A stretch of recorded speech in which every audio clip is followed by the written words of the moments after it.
auspicious greetings again. Today we're going to talk about the four necessities and life's maxims. Um, since we cover a little bit about the four necessities, like in the past classes, I'm going to just briefly touch about it, but mainly focusing on the life maxim. So before we start, let us have a short meditation as we gather our thoughts, focus on mind. We can like try to sit up straight, both feet flat on the floor. Let's rest our hands on legs, making meditation gesture. Go ahead and close our eyes if you feel comfortable with the eyes closed.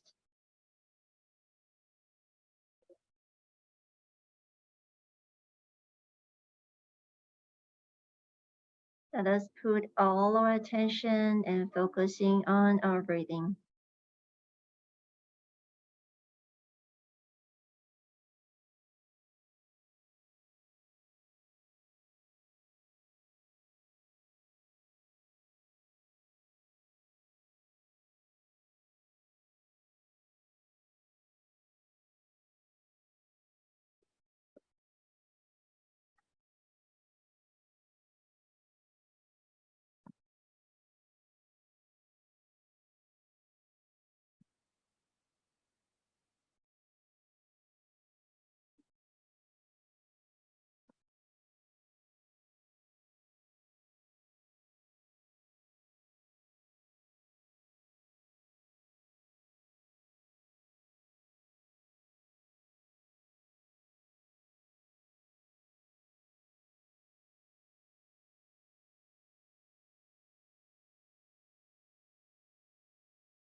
Now let us slowly take in a few deep breaths.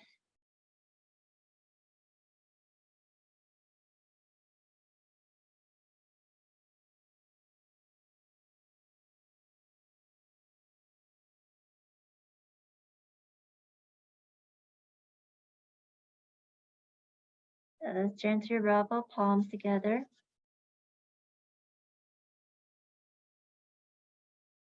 Let's cover our palms on our eyes, the top of our head, over our ears to the back of our neck. Let's gently rub our palms together.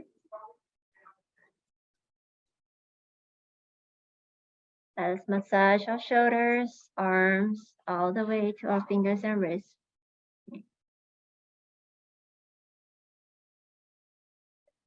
So let us have a quick recap before we continue to look into what we're going to discuss today. So last week we talked about how we can be in a group and also getting along well with others. So we know that in an ever-changing world that we lived in, especially the society that we lived in, including the advancement of technology, sometimes with so many changes going on around us, sometimes we might neglect some the basic ways of being with others, understanding and patience. And we talk about patience and magnanimity, okay, other strength for practice, constantly in our everyday life interaction with people. Sometimes that might be some rubbing when it comes to communication, but we learn to listen, we learn to observe, we learn to be patient because we know that for a disagreement to happen or it is part of communication. But for us to embrace like conflicts, usually we try to be patient in a way because it takes two hands to clap in a way. So for a fight, a conflict to happen is because of two parties that were, heads on. So we try to remind ourselves sometimes we can just wait and observe and see how things goes, because sometimes if we just act based on our emotion, the consequences sometimes is unimaginable. Okay, so we talk about patience and magnanimity. Okay, are the strength of our practice, and always be less presumptuous and more understanding as we cultivate harmony, whether it is in a family, in a workplace. Sometimes we try not to assume like others might know, but sometimes we just say it, just express ourselves, so that that will reduce the possibility of like having misunderstanding or things just accumulate in our mind until there's a triggering factor that it just bursts. Okay, and it's just like um, recently in the past week, it was like very sad to know there are so many shootings because of like knocking on the wrong door, drive in the wrong driveway, and many things, even at Home Depot, because of the just a very brief, small disagreement between employee and the customers, and there were shootings. So sometimes like it could be something that had happened to a person that it didn't express out. It didn't have the proper channel to voice it out. So when a person is in that condition, it just press the button and kaboom.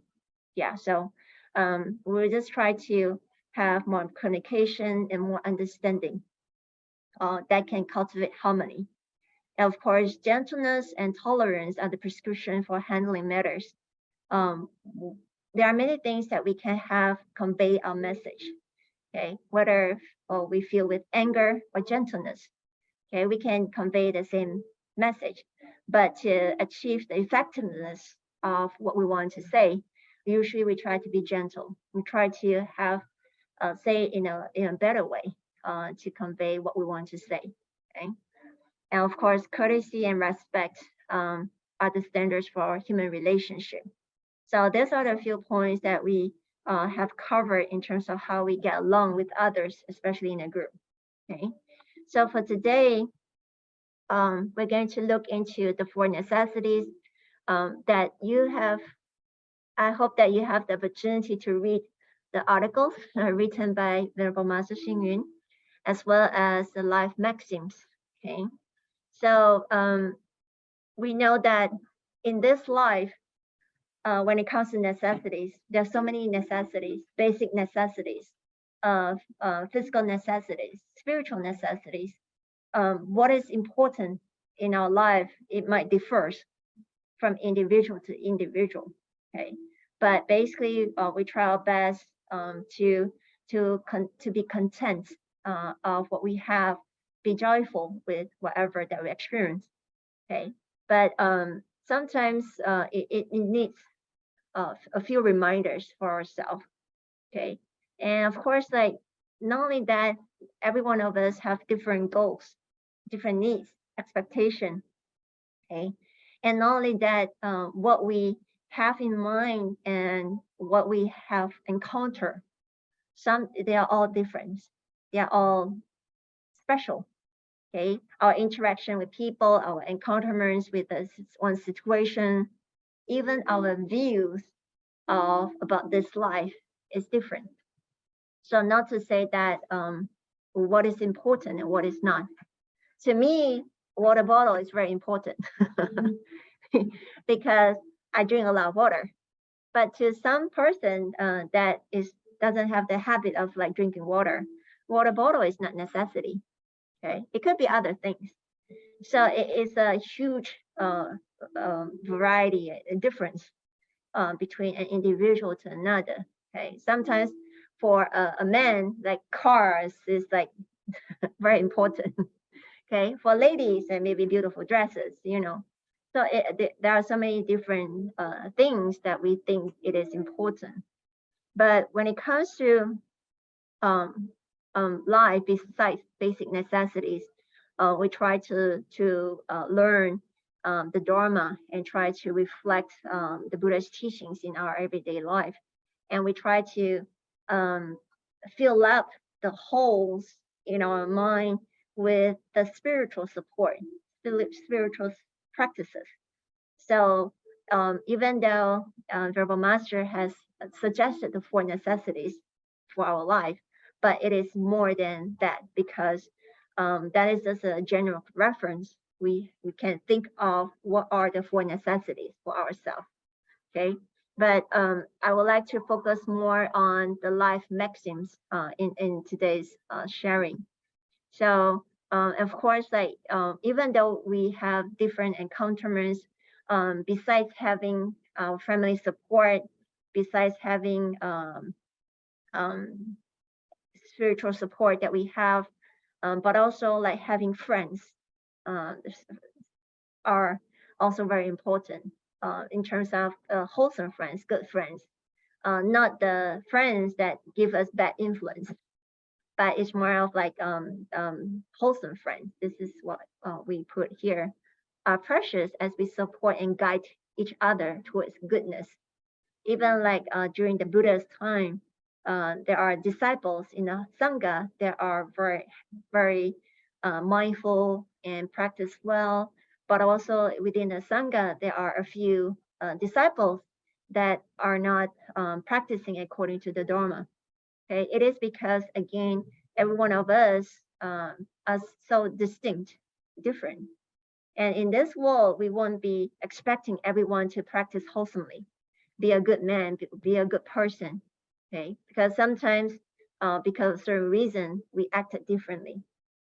So there's always wholesome and unwholesomeness in a way. So it is our decision to pick and choose who to get along with or get together with. Okay. So, of course, besides the kind advice and wise word from others as a guidance, we also need to appreciate the meaning of life in general, overall. Okay. And then when it comes to life, this is what we experience many things in life. Okay. Some of us, when it comes to life, we have big dreams. And some of us live in a family where it is filled with love, a lot of feelings, and sometimes people look at this life as filled with happiness, but sometimes people experience pain. Sometimes people experience suffering. So one might look at this life as something unpleasant, okay? But no matter what, sometimes we learn how to accept, we learn how to embrace, we learn how to grow stronger from there. Okay, so when it comes to life, there are so many differences, and there's so many similarities among each other. Okay, so some of the maxim in our life, okay, it could be contentment, even like the necessities that we have. Okay, it could be acceptance, passions, hope, courage. There are many things that we embrace, and we try to encourage ourselves to live a better life. Okay, and some of the commonly cited maxims. Okay, so of course, like earlier I was just sharing the word maxims. To me is very new. This is the first time I come across this word maxim. Okay, and of course sometimes we use the word motto. Okay, remember like a few weeks ago we mentioned about what is your motto. Okay, so basically the life maxims is something short that can act as a reminder to our life. Okay, for example, that someone's maxims, life's maxims could be treat others how you want to be treated. Okay, maxim. This is just one of the examples. Live in the present moment. Okay, this is something that we heard a lot. Okay, and of course, I strive for balance in all aspects of life. Okay, practice gratitude and appreciation. Okay, and learn from failures and mistakes. Okay, mistakes. Okay, sometimes some of us might have high hopes, plan well, but sometimes when things are not going as what we plan, sometimes we feel like hopeless. We felt like letting go or giving up. Okay, but if this is a maxim that for us, we remind ourselves that when we are experiencing failure, we learn from the failures.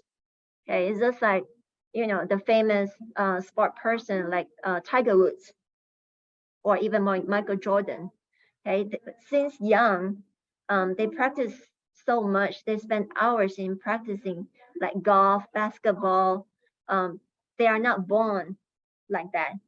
They practice, putting a lot of hours in practicing so that they can be the world champion. But of course, towards their whole career, they are not the champion all the time. Sometimes they are number two, sometimes they are number three. But when they are not the champion, they don't feel like giving up. They look at it as a very important lesson in learning from these failures. And to them, this is not failure.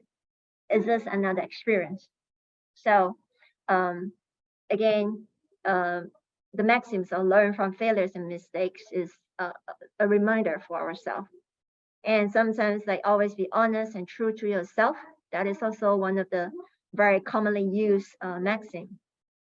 Okay, take responsibility for your actions and decisions, okay? And practice empathy and understanding towards others. Okay, so these are this is a few commonly cited maxims, and sometimes like we one of us might have like maxims like stay open-minded and be willing to learn, practice forgiveness and letting go of grudges, try to find joy and happiness in simple things. Okay, so again, there are so many different maxims. Okay, so for today, we're going to look at what Verbal Master has suggested. Okay, so the first one, the impermanence is life's warning. So when I first come across this sentence, I was like, oh, okay, warning. Okay, it's not raising red flag, but again, it's a reminder, especially especially when we are having all very smooth sailing, successful in many of our projects, careers, assignments, and so on and so forth. Sometimes we might hold on to our successes, okay, and then when things change, we start to um, we start to feel shock, unable to accept, okay, and of course that is what we mentioned about impermanence, okay, is life's warning. Okay, so that is the indication that a reminder for ourselves that there's always constant changes. Okay, sometimes if we get too attached to certain things, the understanding of impermanence help us to bring our mind to the present and try to look at things as it is. Okay, whether it is successes or whether it is failures, whether it is something good or something bad. Okay, no matter what we experience in our everyday life, there's always changes. Even for the word impermanence or changes itself, there's no good and bad about it. It's just what it is. It's neutral. But sometimes it's based on our perspective, how we view it. Okay, that makes it different. Okay, and of course, like there's a saying, supreme success and fame in one's life are but a dream. Unsurpassed nobility and fortune cannot escape the law of impermanence. Even though it sounded like a warning, even like this sentence here. Okay, but again, the warning is not really like to let us feel afraid of what is going to happen, but it's more of raising the awareness and wake us up. Okay, sometimes like we are so into successes or into these attachments that we have, we are not aware of the possibility of the change. Okay, so and of course, like by understanding the truth of arising and ceasing in everything, it helps us cherish more. We cherish the time, the opportunities, and life as there's no going back. Sometimes I often hear that people say that, um, do you want to go for vacation? Okay. And sometimes people will say that, oh, it's okay, I'll wait until I retire. Okay. And sometimes like we have this opportunity that is in front of us, and then we say, oh, okay, I will do it tomorrow. Okay. Sometimes we just let go of the opportunities easily. Not only that, including the time. Okay. Sometimes like if we have like 10 minutes, do we cherish every minute that we have in our life? Sometimes we just spend time in not doing anything. And of course, like for those who had a long day, that is an exception. But if we look at Venerable Master Xing Yun, last time we talked about he lived a life of 300 years old. Okay, so what does it mean? He wake up very early in the morning, 4 or 5 a.m. Okay, and then every second, every minute in his life, he make full use of it. Even like towards the last few years of his life, okay, every day he will write the one-stroke calligraphy 3 times a day, morning, afternoon, and nighttime. Okay, so to him, this is his daily practice. Okay, and of course, sometimes before the pandemic, every day he's packed with things to do, like meeting people, talking to devotees, attending this annual conference, or being in a place where he need to travel. Okay, but every minute of his life, he make full use of it. And then if the morning, if he had a full day, okay, he will usually stay up late until 1 or 2 a.m. Okay, because to him, he cherished every single moment. Even there was one occasion that he only had like 10 minutes time, okay, before the next agenda, okay, before the next meeting. Okay, he would say that, okay, now take out the papers and I will use this 10 minutes to write calligraphy. Yeah, even like the song Ode to Triple Gem, okay, the lyrics, the song was written when he was in a car on the way to another destination. Okay, in a car, sometimes we just chit chat and sometimes we just close our eyes and take a moment and go to sleep. But to Venerable Master, he cherished every minute of his life. Okay, so he can talk to people, he can write articles every single minute, okay, because he knew that the importance of impermanence. He never know whether he will have the minute, the next hour, the next day, the next month. Okay, but he knows that right now I have the time. Okay, he cherished every moment of his life. Okay, so and of course, when it comes to impermanence, this is also a very common verse that we come across, especially when things are not going very well or having the moody day. Waking up the wrong side of the bed is like, oh, what a day. And then in our mind, we can have this maxim like, oh, this too shall pass. Or knowing that impermanence, okay, that's always changes. This will pass, okay. Yeah, and of course, like the Buddha also gave a parable of raindrops, okay.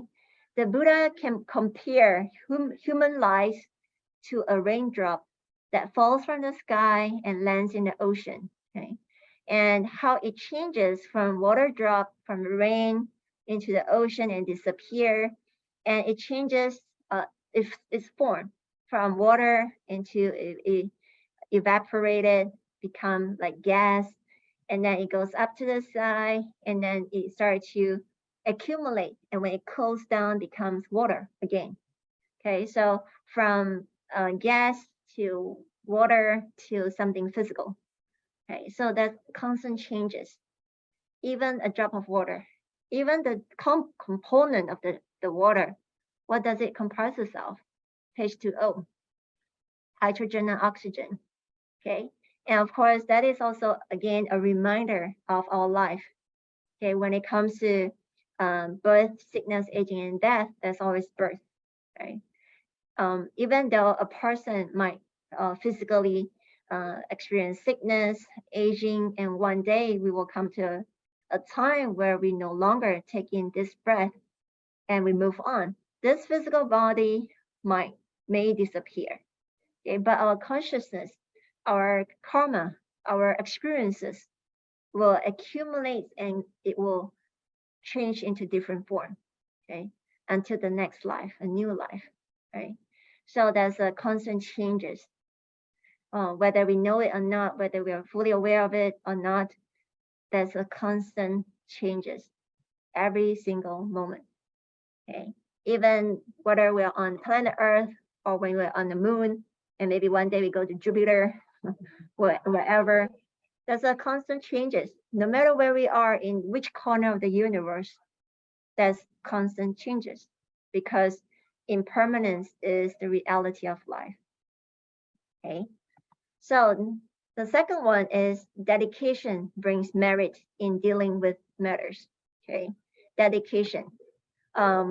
When, of course, like Venerable Master gave an example. When our pets perform a certain task, we give a treat. Okay. As humans, when we give our best effort in whatever we do, it's not that we receive a return, but at least in our mind, we don't have guilt or regret or self-reflection. Okay, so which means that we have already tried our best. Okay, we have given our 100%, right? Everything. Okay, and when we dedicate fully to what we are doing, whether we succeed in our effort or not, but at least we know that we have tried. Okay, we have all the dedication to what we are working on it. Okay? In terms of the outcome, if it is not so well, we learn from it. Okay, and then we continue on in making things better. Okay, so it's just like Venerable Master Xing Yun. So some of you might have learned a little bit about his life, especially when he was younger, around 17 years old. He renounced at the age of 12 years old, and he lived in the traditional Buddhist college in a Buddhist temple. And at the age of 17 years old, he actually had malaria, right? And he was experiencing cold and hot, and for almost half a month. Okay? He couldn't do whatever that he used to do in a daily routine. He's not feeling well. He was shaking all the time and having cold sweat. Until like one day, his master, Venerable Master Zhikai, he knew that Venerable Master is not feeling well. So he asks someone to send him a half bowl of pickled vegetable. Okay. And when he received it, he felt so touched, knowing that there's someone who cared for him. And even though that his master was very busy, but he still have him, this disciple, in his mind. So when he accepted this half bowl of pickled vegetables, he was so touched. And then in his mind, he make a vow that in the future, as long as he has his breath, he's going to give everything that he could for the sake of Buddhism. Okay, so from this tiny incident, this small incident that touched his mind until the very last moment of his breath, his life. Okay, and not only that, because of like his mind is always trying to give others the best. Okay, and there was one occasion when a young adult, okay, were meeting with Venerable Master, having a talk, conversation, and heart-to-heart connection in asking all the questions about Buddhism. And after that, Venerable Master has like other things to do. But before he go, he tell them saying that you can come and see me. anytime that you have question about Buddhism, whenever you need help, you can always come to me. And of course, like Verbal Master was in this place for a short time until the last day before he wanted to move to other places. He was so curious why there's no young adult came to him and asked him any questions or even approached him during his stay. Okay, and then only then he knew that one of the young adults said that, oh, I know, we all know that you're so busy, you always have something to do, people to meet, and most of the time you are meeting with someone, officials, someone very high up in the status in the society. And then to the young adults, they might think that they are so little.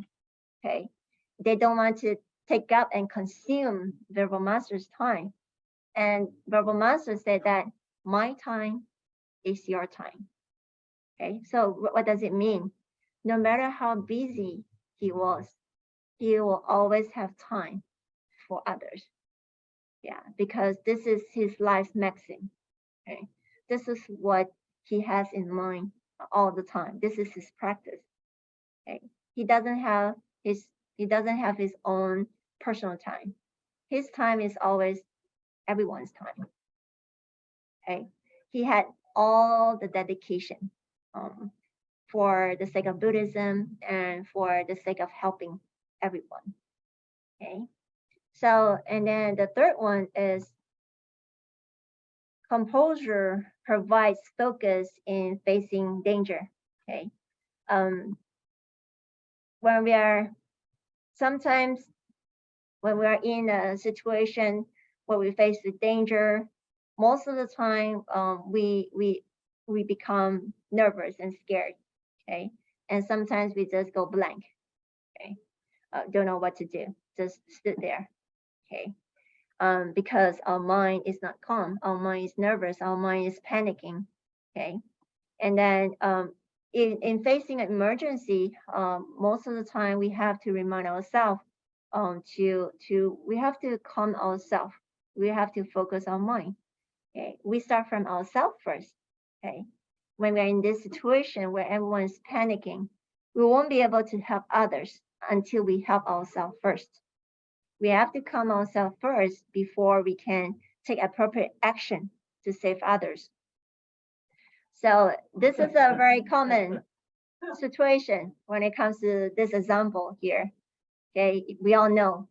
Okay, in terms of like emergency when we are on the plane. Okay, usually the oxygen mask drop down. Okay, we are always being told, help yourself first before you help others.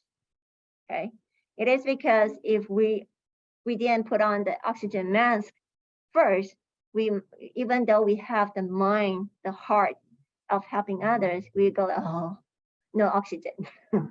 Okay, so and of course, like this is an example that we can easily relate. But sometimes in situation that happens so instantly, so fast, sometimes our mind is not. We don't have composure. Our mind is not calm. Our mind is not focused. Our mind is like panicking. We don't know what to do. Okay, and if that is the case, we won't be able to help others. Okay, and of course, like when it comes to like emergencies or some in a situation that is beyond us, let me share with you another incident. We all know that when Verbal Master Xing Yun was in China when he was young, he was born in China. Okay, and between 1937 to 1945, where we have the Second World War, in China, they're actually having Sino-Japanese War between 1937 until 1945. So throughout that almost 10 years, about 8 years, okay, there's a lot of like bombing, gunshots. It's like unsettled. The whole community is in chaos. Okay, and at that time, Verbal Master was only like not even 20 years old. He was like 10 plus, okay, and he was already renounced as a monk.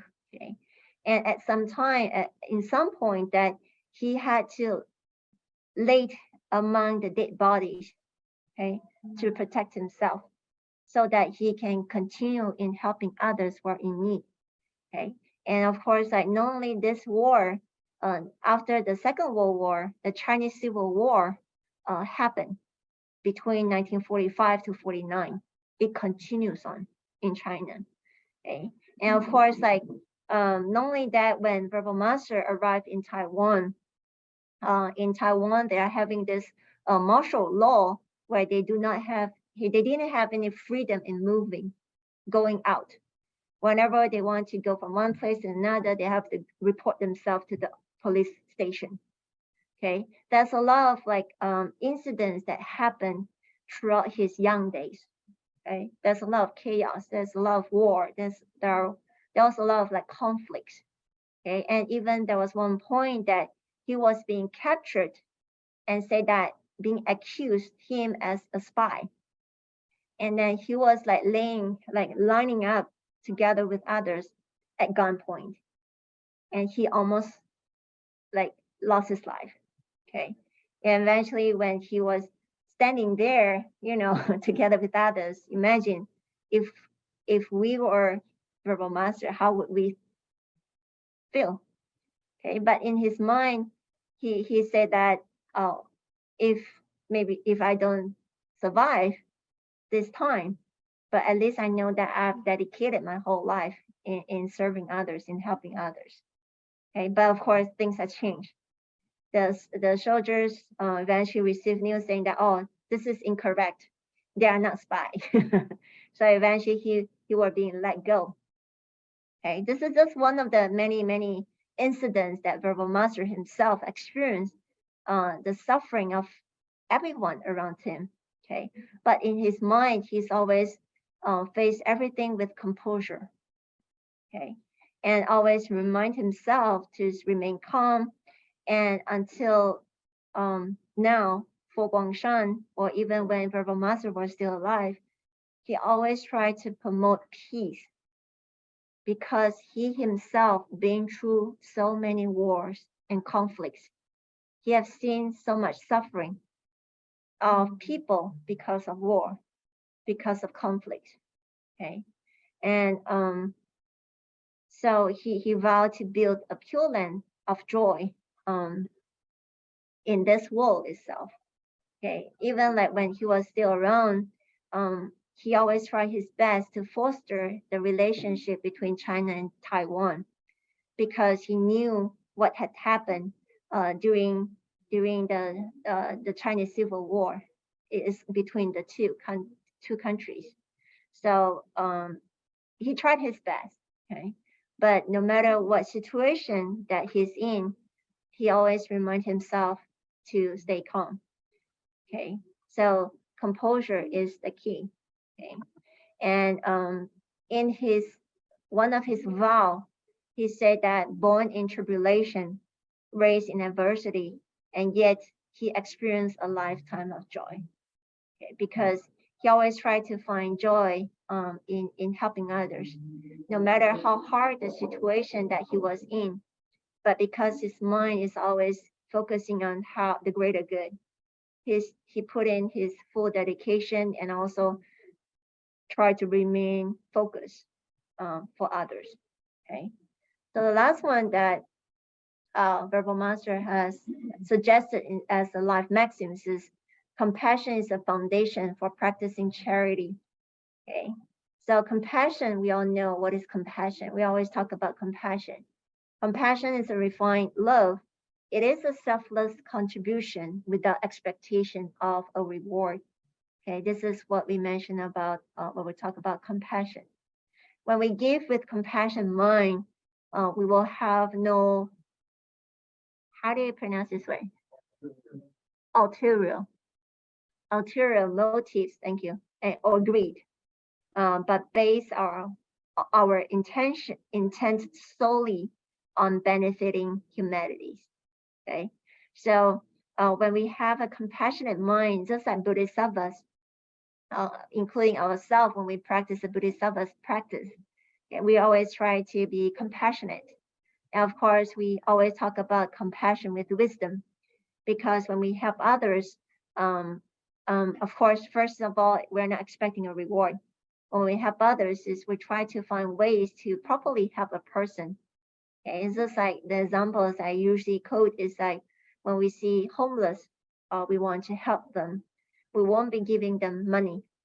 Okay, instead we can give them water, we can give them food, we can give them blanket, we can give them clothing, and even like there was one time that we went to the center run by the city to share with them mindful coloring, share with them meditation, because these are the things that we hope to support them spiritually. Because when it comes to material support, sometimes it will be endless. We can feed them a meal, but we will not be able to feed them every single meal. Okay, it could be a week, it could be a month, but we won't be able to support forever. Yeah, but through education, but through spiritual support, when we share this practice with them, hopefully they can learn, they can stand up on their feet, they can learn how to put into practice. Right? So this is what we mentioned about compassion with wisdom. Okay? Compassion, we try to have a mind where we can benefit others, we can help others.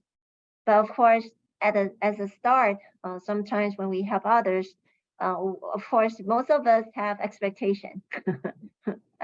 No, we sometimes like we have the mind of like a return. Okay? This is normal. This is part of the process of compassion and try to give, try to share. Okay, but the more that we do it, the more that we understand the causes and conditions of like compassion, the practice of compassion. Okay? And eventually we will come to a point that we just do it without thinking of return, thinking of this, thinking of that. When we see there's a need of help, we just lend a hand. Okay. So, and another example that I would like to share with you about compassion is like sometimes like some of us know Verbal Master as someone who is always on the stage, giving talks, sharing, talking to people, but very rarely that we know that Verbal Master also know how to cook. He was a very good cook. Okay, whether it is fried noodles, tomato soup noodles, pepper soup noodles, everything. He was very good with cooking because of his training when he was a novice monk. He renounced at the age of 12 years old, and when he was young, he had the opportunity to cook, to learn at the kitchen. And of course, that in one of his journal, he mentioned that he always wanted to be a cook when he first renounced. And he didn't know that he would end up like today. Okay, because he himself loved to cook, because he knew that by cooking good food, delicious food, healthy food, he can share with everyone. Yeah, everyone will feel satisfied.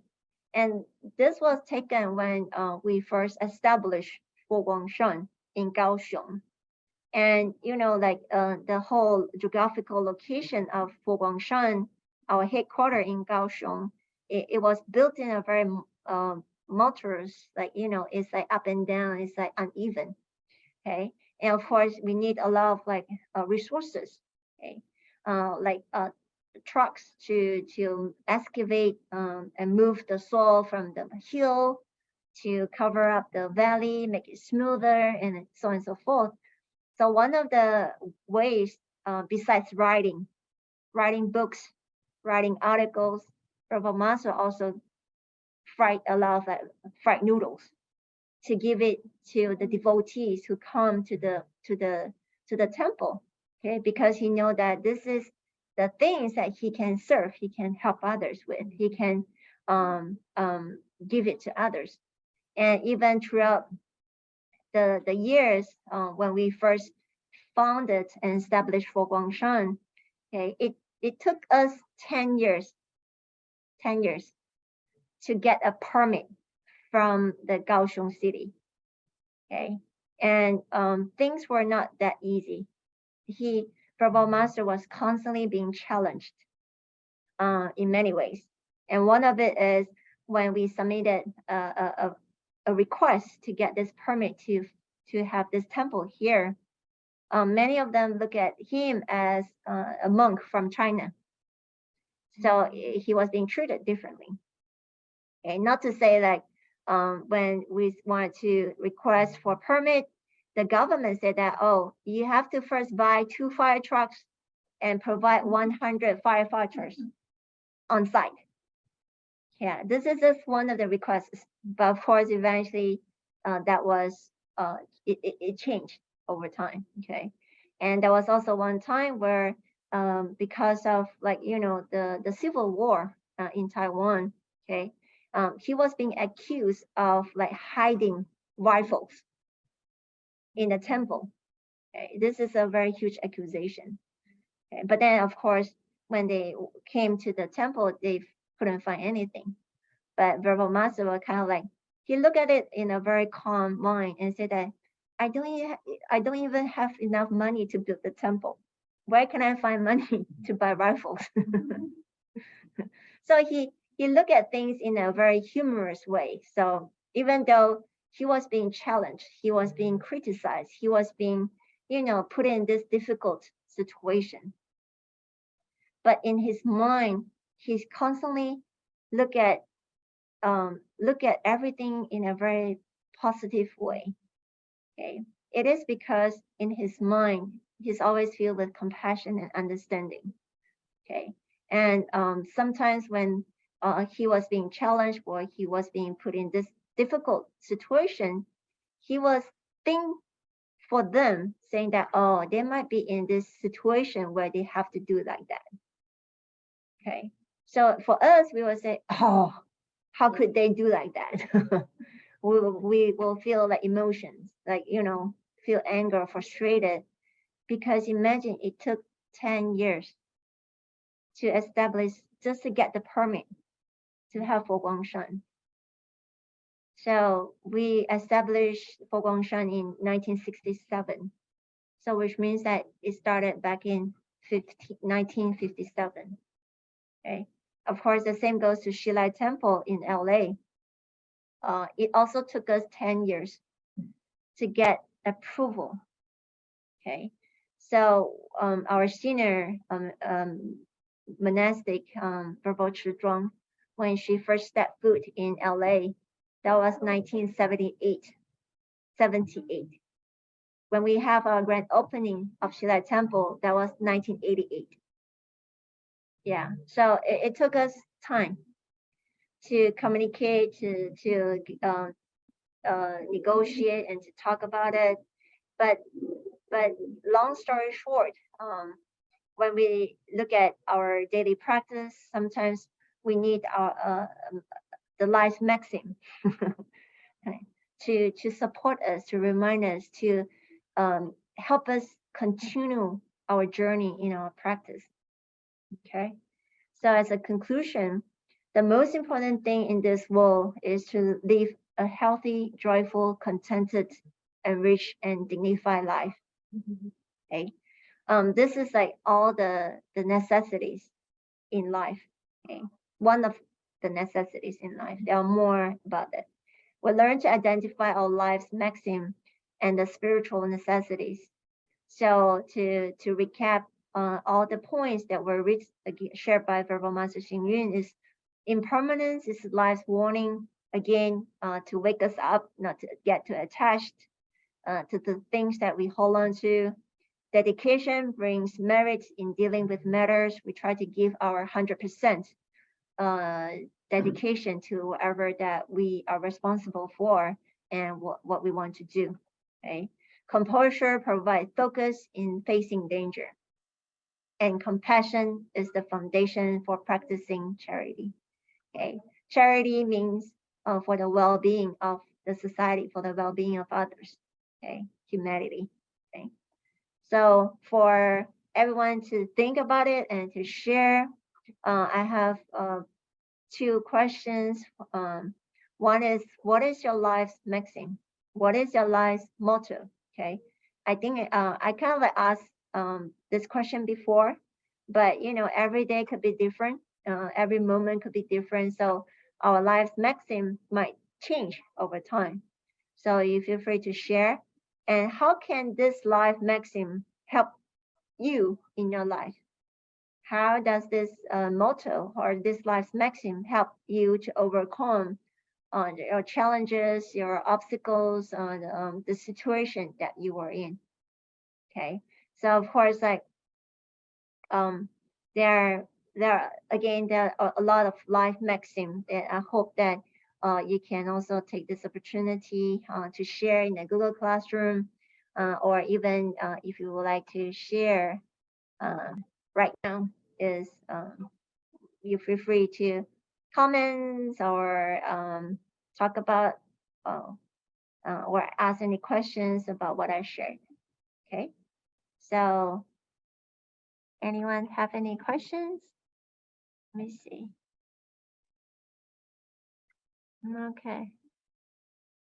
So for those of you here in person, we have a laptop here. You can unmute yourself if you have any comments you would like to share. And for those of you online, you can just unmute yourself if you have. Yes, Alfred? Hi, I'm Alfred. Ni hao. Hi. Thank you Yes. so much for your lecture. I enjoy your lectures because they're so Buddhist, in my opinion, because you have such composure. You have composure in the way you present Buddhism in your lectures, and you have this love for Master Shin, which comes through.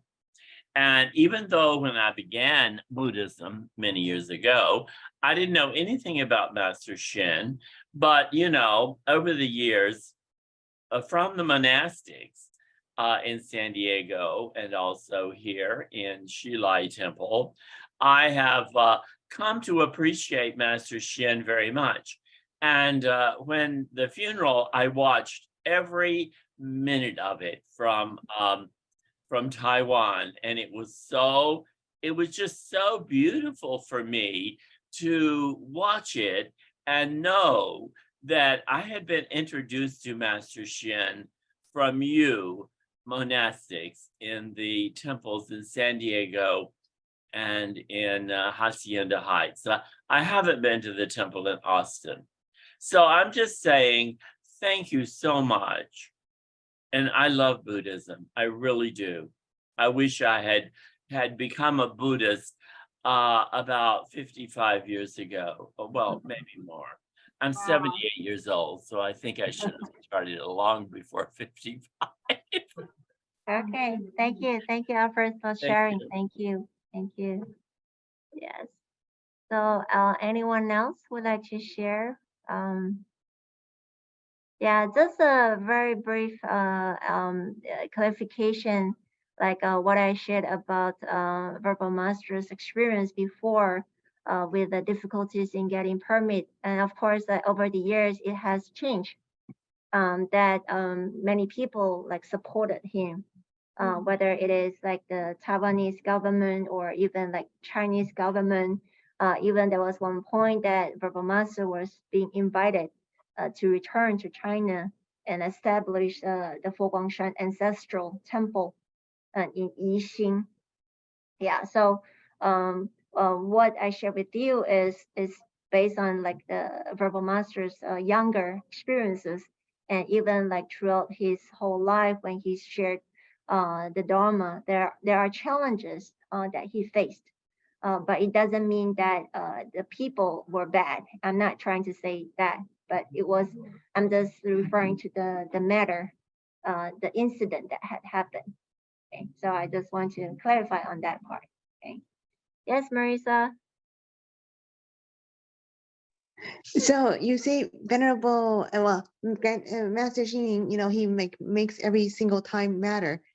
How does he do it and not feel overwhelmed or exhausted? Because I try to make everything matter, and I drive my husband nuts about that. Yeah, that is a very good question. I'm still learning from him though. But in his mind, he was always focusing on others' need. He put others before himself. That is his practice. Okay, so for ourselves, sometimes like even like for me, to be honest, sometimes like towards the end of the day, I was like, oh, like exhausted. There's so many things. But for verbal master, he keeps on like when he was still around, he keep on doing and keep on thinking of ways how to help others, how to give back, how to be of service to others. Because again, in his mind, there's no me, there's no I. It's always about others. And this is his practice. Yeah. So I do not have a quick answer because I'm still trying to reflect and also to remind myself too how to put others before myself, okay? Especially when we experience physical challenges or physical discomfort. Sometimes it's hard for us to put others before ourselves. Yeah. But then if we look at verbal master, whether he underwent the brain injury, the surgery, he got that back in 2016. He had a stroke. He has to have the hip operation to remove the clot. But within 3 months, he started writing once through calligraphy. He started to resume his life. Imagine he was 90 years old during that time. It is because even when the moment that he opens his eye after the surgery, the first question that he asked, how can I help you? He was still laying on the bed, being a patient. Okay. And sometimes for us, we take, when we are not feeling well, we take leave from schools, from work, from places. But for verbal master, when he was not feeling well, and still he has so many things that he wants to do for others, he requests for leave from the doctor to leave the hospital. So it's the other way around. He requested for a shorter resting time so that he can have more time to help others, even though he's physically not well. But to him, it is not sickness. It is just being inconvenient. That's all. Yeah. So this is how his mind is like focusing so much on how to be of service to others. He always put others before himself. Okay. So we all reflect upon that and we try our best. But Thank of you. course, yeah, we still need to think about it and move from there. Okay, so because of the time, let me share with you. Okay, so before we end, let me share an announcement. Next week, we are going to look into how to have a happy and bright life. So for those of you who have version 1 of Keys to Living Well, please refer to page 61 to 67. And for you with a second version, the later edition of Keys to Living Well, please refer to page 52 to 57. And the next announcement I would like to share with you, this coming Friday, April 28th, we have a special lecture on the power of nutrient, sharing about plant-based nutrient for health and wellness. Okay, so I'll post it and share it via email as well as the Google Classroom. If any one of you would like to join, we have it hybrid. You can join us online or in person. Okay, so now let us all join our palms as we dedicate merit. May kindness, compassion, joy, and equanimity pervade all worlds. May we cherish and build affinities to benefit all beings. May chant, pure land, and precept inspire equality and patience. May our humility and gratitude give rise to great vows. So I hope everyone have a safe and great week ahead. And I'll see you next Saturday, next week. Thank you. Thank you, Venerable and Venerable. everyone. Thank you all.